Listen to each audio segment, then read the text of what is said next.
जिज्ञासु मित्रों, बहुत बहुत अभिनंदन है आपका दिव्य सृजन स्पिरिचुअल में। प्रत्येक दिवस की भांति आज भी रात्रि 9 बजे हम यहाँ पर लाइव चर्चा का कार्यक्रम लेकर उपस्थित हो गए हैं। और आज का जो लाइव चर्चा का जो विषय है बहुत महत्वपूर्ण है कि अपना उद्धार आप ही करो, कोई दूसरा करेगा क्या? यही प्रश्न है। लेकिन अब इस प्रश्न के साथ कुछ बातें कटती हैं कि गुरुजी उद्धार करेंगे, भगवान हमारा उद्धार करेंगे, हमारा कल्याण करेंगे। लेकिन यहाँ पर आदि गुरु शंकराचार्य जी, अब पिछले व्याख्यान में हमने पढ़ा कि किस प्रकार से ना शास्त्रों के व्याख्यानों से, ना ही देवताओं के यजन से, और ना ही नाना प्रकार के कर्म से, वदंतु शास्त्रांतिनी यजंतु देवान कुर्वन्तु कर्माणि भजन्तु देवता आत्मैक्यैर बोधेन बिना विमुक्तिर्ना शुद्धते ब्रह्म शतांतरे अपि। तो 100 ब्रह्मा भी अगर गुजर जाएं तो भी आपका कल्याण नहीं होने वाला, अगर आप शास्त्रों की व्याख्या, तरह तरह के कर्म करने और अनेक चीजों में अगर आप व्यस्त रहते हैं, देवताओं के पूजन यजन में, और अपनी आत्मा की ओर ध्यान नहीं देते हैं, ब्रह्म आत्मैक्य बोध को प्राप्त नहीं होते हैं, तो निश्चय ही जीवन व्यर्थ जा रहा है। आप आत्मघाती हैं, मूढ़ात्मा, इस तरह के शब्दों का प्रयोग पहले भी हो चुका है विवेक चूड़ामणि में। फिर आदि गुरु शंकराचार्य यह भी कहते हैं कि भाई किसी संत महात्मा की शरण में जाना चाहिए। आपको किसी संत महात्मा की शरण में जाना चाहिए, उनके उपदेशों के अनुसार। यहां पर उन्होंने कहा है इस श्लोक में, 8वें श्लोक के अंतर्गत क्या कह रहे हैं? अति अतो विमुक्त प्रयतेत विद्वान संन्यस्त बाह्यार्थ सुख स्पृह सन संतम महांतम समुपेत्य देशिकम तेनोपदिष्टार्थ समाहितात्मा। इसलिए विद्वान संपूर्ण बाह्य भोगों की इच्छा त्याग कर संत शिरोमणि की शरण में जाए, संतों की शरण में जाए, जो ब्रह्म और आत्मा के एकत्व बोध कर चुके हैं, जो उसको समझने और जानने वाले हैं। ऐसा जो जानने वाले हैं वो ऐसे संतों की शरण में चला जाए, महात्माओं की शरण में चला जाए और उनके उपदेश को ग्रहण करे, उनके उपदेश किए हुए विषय में समाहित होकर मुक्ति के लिए प्रयत्न करे। तो यहां पर उन्होंने यह गुरु की एक तरह से महिमा यहां पर लिख दी कि हाँ भाई, ऐसे व्यक्ति की आवश्यकता है जो स्वयं जानता। अगर आपको ऐसा महापुरुष मिल जाता है, इसलिए दुर्लभ है महापुरुष संश्रय। 3 चीजें दुर्लभ बताई: मनुष्यत्वम, मुमुक्षत्वम, महापुरुष संश्रय। तो अगर आपको मिल जाता है ऐसा कोई पुरुष, तो निश्चय ही आपकी सहायता हो जाएगी और आप बड़ी तीव्रता से ज्ञान के मार्ग पर, योग के मार्ग पर आगे बढ़ेंगे और मुक्ति को प्राप्त करेंगे। तो ये बात यहां पर समझा दिया गया कि ऐसे संतों और महात्माओं के उपदेशों में समाहित होकर निरंतर प्रयत्न करना चाहिए, निरंतर अभ्यास करना चाहिए। यह बात आदि गुरु शंकराचार्य ने यहां पर मानी है कि हाँ भाई, गुरु के उपदेश का महत्व है और उनके द्वारा होता है। लेकिन अगले ही श्लोक में वो क्या लिख रहे हैं उसको देख लीजिए आप। अब वहीं पर आपको जो सुनेगा उसको लगेगा, अरे ये क्या बात हुई। अगले ही श्लोक में वो लिख रहे हैं, समझाने का जो प्रयास है वो बात हम नहीं समझना चाहते। हमारे लिए बड़ा आसान होता है किसी कुएं का मेंढक बन जाना। अरे भाई, हम अब इस कुएं के मेंढक बन गए, अब कुआं हमारा कल्याण करेगा। सारी जिंदगी कुएं में पड़े रह जाओगे, मर जाओगे, दोबारा कुएं में ही जन्म ले लोगे, ठीक है, लेकिन कल्याण तो तुम्हारा नहीं होने वाला। कब तक?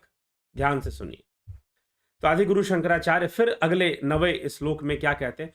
उधरे दात्मनात्मानम मग्नम संसार वारिधौ योगारूढ़त्व मासाध सम्यक दर्शन निष्ठया। निरंतर सत्य वस्तु आत्मा के ध्यान में, आत्मा के चिंतन में, उसके दर्शन में स्थित रहता हुआ योगारूढ़ होकर संसार समुद्र में डूबे हुए अपने आत्मा का आप ही उद्धार करे। योगारूढ़त्व मासाद सम्यक दर्शन निष्ठया।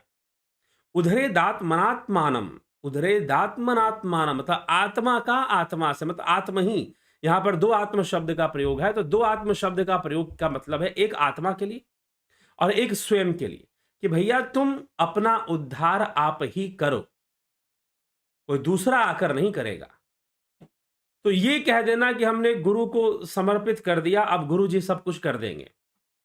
अब गुरु जी तो चाहते हैं कि सब कुछ करने का उनको मौका मिले, और सब कुछ करने के बहाने अब वो आपसे बहुत कुछ चल ही रहा है जो समाज में हम देखते ही हैं गुरु के नाम पर, तो वो सब भी चलना शुरू हो जाता है।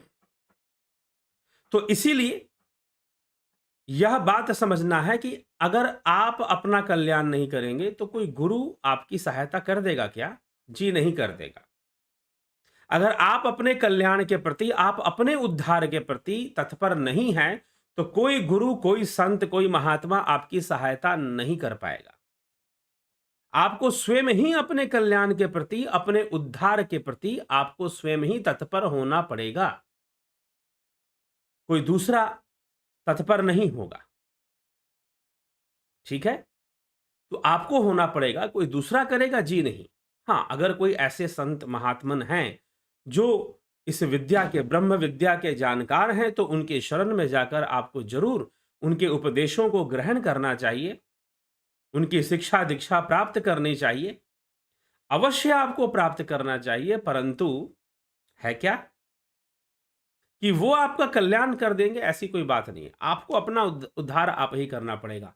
आपको निरंतर प्रयत्नरत, अगर मान लो कि ऐसा भी हम मान लें कि गुरु के प्रति समर्पित हो जाने से हमारी मुक्ति हो जाएगी, हमारा मोक्ष हो जाएगा, तो वो समर्पण भी हमें करना पड़ेगा, कोई दूसरा आकर नहीं करेगा, ठीक है? तो और समर्पित मन, भाव, बुद्धि से समर्पित होगा, बाहर से, शरीर से समर्पित होकर कुछ नहीं होगा, वेशभूषा से समर्पित होकर भी कुछ नहीं होगा। और वास्तव में फिर आपको पता चलेगा, जब आप योग मार्ग में चले जाओगे, तो आपकी आत्मा ही आपकी गुरु है। आपकी आत्मा ही आपकी सबसे बड़ी गुरु है। इसलिए गुरु तत्व भी हृदय में माना गया है। गुरु को भी हृदय में ही माना गया है, हृदय से बाहर नहीं माना गया है। जो बाहर है वो तो हाड़ मांस का पुतला ही है। जैसे श्री कृष्ण कहते हैं अर्जुन को कि ना तो माम शक्य शे द्रष्टु मन ने वस्व चक्षुषा, अर्जुन तू अपने चरम चक्षुओं से, इन चक्षुओं से मुझे देख नहीं सकता। दिव्यम ददामि ते चक्षु पश्यमय योगमैश्वरम, मैं तुझे तो दिव्य चक्षु प्रदान करूं। हालांकि वहां पर सगुण रूप की चर्चा है, ठीक, लेकिन यह कह रहे हैं, और गीता में भी कहीं ना कहीं कह रहे हैं कि भाई तुझे ही तो निष्काम कर्म योग करना है, तुझे ही तो योगी बनना है, तस्माद योगी भव अर्जुन। तो तुम्हें ही करना पड़ेगा। ये कभी मत सोचना कि कोई तुम्हारे लिए कर देगा। कई बार लोग, ऐसी समाज में ऐसे लोगों की भीड़ है और बहुत भारी संख्या में ऐसे लोग मौजूद हैं जो सीधा ये कहते हैं कि अरे भाई गुरु बनाना जरूरी है, गुरु बना लो कम से कम, अगर संसार में कुछ मिला चाहे ना मिला, मुक्ति तो मिलेगी, गुरु जी मुक्ति दिलाएंगे। गुरु बना लिया हमने और गुरु जी को दक्षिणा हमने देना शुरू कर दिया। ऐसे कई लोग औपचारिकतावश गुरु धारण करते हैं, फॉर्मेलिटी में गुरु धारण करते हैं। वो गुरु के महत्व को और गुरु की महिमा को समझे बगैर गुरु धारण करते हैं। क्यों? क्योंकि गुरु धारण करना जरूरी है, अनिवार्य है। बिना गुरु धारण किए आपको मोक्ष नहीं मिलेगा, मुक्ति नहीं मिलेगी। अरे भैया, मोक्ष कौन सी चिड़िया का नाम है जिसे तुम प्राप्त करना चाहते हो? मुक्ति किस चिड़िया का नाम है जिसे तुम प्राप्त करना चाहते हो? कभी क्या यह बात समझ में आई? और जब यही बात समझ में नहीं आई कि मोक्ष क्या चीज है, मुक्ति क्या चीज है, तो किस लिए बेकार में परेशान हो मुक्ति और मोक्ष के पीछे? पहले तो समझो कि यह जीवन परतंत्र है, ये शरीर के भीतर हम एक कैदी के रूप में हैं। अनेकों चीजें हमें बांध कर रखती हैं, हमें मजबूर करके रखती हैं, हमें विवश करके रखती हैं। हम विवश हैं त्रिगुणी माया के सामने, हम प्रारब्ध के सामने विवश हैं। अनेकों प्रकार से हम परतंत्र हैं। उस परतंत्रता से मुक्ति, उस त्रिगुणी बंधन में पशु रहते हैं, जो पाश में बंधे हुए हैं वही तो पशु हैं। तो इस पशुवत जीवन का मतलब क्या है? परतंत्र जीवन, जो प्रकृति के कैद खाने में है, जो प्रकृति के प्रिजन में है, प्रिजनर्स है, वी ऑल आर प्रिजनर्स। तो जो प्रकृति के जेल में है, कारागार में है, वो सब पशु हैं, क्योंकि वो पाश में बंधे हुए हैं। तो उनकी मुक्ति का प्रयास कौन करेगा? कोई दूसरा करेगा। जो स्वयं बंधा है वो क्या बताएगा? इसीलिए आवश्यकता है कि जब तक तुम्हारा अपना प्रयास नहीं है, कोई गुरु, बड़े से बड़ा गुरु क्यों ना आ जाए, साक्षात कृष्ण क्यों ना आ जाए, तुम्हारा कल्याण नहीं कर पाएंगे। साक्षात राम तुम्हारे सामने आ जाए, साक्षात आदि गुरु आ जाए तुम्हारे सामने, ठीक, साक्षात भगवान दत्तात्रेय आ जाए, साक्षात कपिल मुनि तुम्हारे सामने आ जाए, तुम्हारा कल्याण हो जाएगा ऐसी बात नहीं, तुम्हारा उद्धार हो जाएगा ऐसा नहीं है, तुम्हारा मोक्ष हो जाएगा ऐसा नहीं है। तुम करोगे, हाँ, किसी की प्रेरणा से, किसी के आशीर्वाद से आपको मार्ग मिल सकता है। आप कल्याण के मार्ग पर आ सकते हैं, आप उद्धार के मार्ग पर आ सकते हैं, लेकिन आप अपना उद्धार आप ही करेंगे। जब तक आपका कोई प्रयत्न नहीं है, जब तक आपका कोई प्रयास नहीं है, तो कोई गुरु, कोई कुछ भी नहीं कर पाएगा। ये ध्यान रखिएगा। इसीलिए यहाँ पर आदि गुरु शंकराचार्य ने पहले तो गुरु के महत्व को बताया कि ठीक है भाई, आप संत महंतों की शरण में जाओ, जो ऐसा उपदेश करते हैं, जो ऐसा मार्ग दिखाते हैं, और उनके उपदेश में समाहित होकर तुम प्रयत्न करो, उनके उपदेश को धारण कर कर तुम प्रयत्न करो और सारे प्रयास करो अपने आत्मकल्याण का, अपने आत्मोद्धार का। लेकिन एक बात का ध्यान रखो कि तुम्हारा उद्धार तुम ही करोगे, कोई दूसरा नहीं करेगा। ठीक? गुरु सहयोगी होगा, सहायक होगा। अंत में गुरु की सत्ता जब समझ में आएगी तो पता चलेगा कि हमारी आत्मा ही हमारी गुरु है। सबसे बड़ी गुरु तो वही है।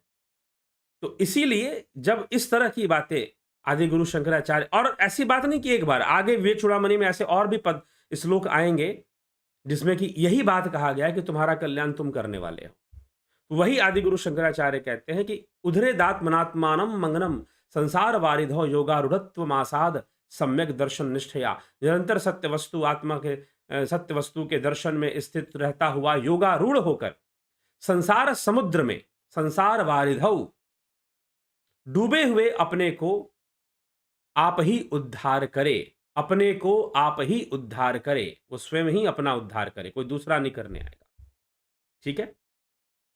तो यह बात यहां पर गहराई से चर्चा में ली गई है,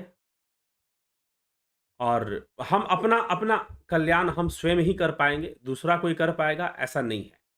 तो यह भी रहस्य खोला जा रहा है, तो जरूर हम इस पर विचार करें, इस पर विचार करें, और विचार कर कर हम इसका अनुसरण करें। तो एक तरफ गुरु के महत्व को भी समझा दिया गया, और ठीक उसी के साथ साथ ये भी समझा दिया गया कि आप अपना उद्धार स्वयं करिए, कोई दूसरा आकर नहीं करेगा। तो ध्यान योग आपको करना पड़ेगा। हाँ, कोई आपको सिखा सकता है, कोई आपको बता सकता है कैसे अभ्यास करना है, किन किन बातों का ध्यान रखना है, किस तरह से माया। सबसे बड़ी देखिए, अब एक और बात मैं यहां पर छेड़ना चाहूंगा। मैं एक और बात यहां पर जो कि बहुत जरूरी है और बहुत प्रैक्टिकल है, जिसकी लोग चर्चा नहीं करते, क्योंकि दुर्भाग्यपूर्ण यह है कि बड़ी बड़ी बातें करना आसान है।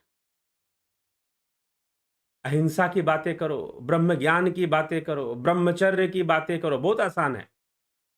लेकिन कोई साधक वासना से कैसे निपटेगा, कोई साधक भूख से कैसे निपटेगा, कोई साधक नींद से कैसे निपटेगा, आहार निद्रा भय मैथुन, वो उससे निपटेगा कैसे, ये सिखाने वाले लोग नहीं। हाँ, बोझा डालने वाले लोग हैं, थोपने वाले लोग हैं। ऐसे ऐसे गुरुजी आश्रमों में बैठे कि बेटा एक बूंद नहीं गिरनी चाहिए, लेकिन बेटा अपनी एक बूंद को कैसे रोक के रखेगा, या कैसे उस बूंद को अमृत में बदलेगा, या कैसे वो जो बूंद है अगर गिरे भी तो उसमें भी कल्याण हो, ये सिखाने वाले नहीं है, विज्ञान बताने वाले नहीं है। थोपने वाले बहुत हैं आपके ऊपर, थोपने वाले बहुत ज्यादा मिलेंगे। ज्यादातर गुरुजी लोग थोप देंगे, ये गलत तो है ही, यह प्रकृति पाप पुण्य से चलती है। तुम ये कहोगे कि सारे पाप खत्म हो जाएंगे और पुण्य ही बचेगा, ऐसा नहीं होता, प्रकृति में ऐसा नहीं होता। इसीलिए जो लोग दावा करते हैं कि विश्व शांति आ जाएगी, वो पहले अपने घर में शांति ले आए। जहां पर वो खुद बैठे हैं उसके आसपास, उस समाज में, उस राज्य में, उस शहर में, उस गांव में शांति ले आए, तब तो आगे शांति आ सकती है। इसीलिए विश्व शांति कहीं बाहर नहीं आएगी, आपके भीतर आएगी।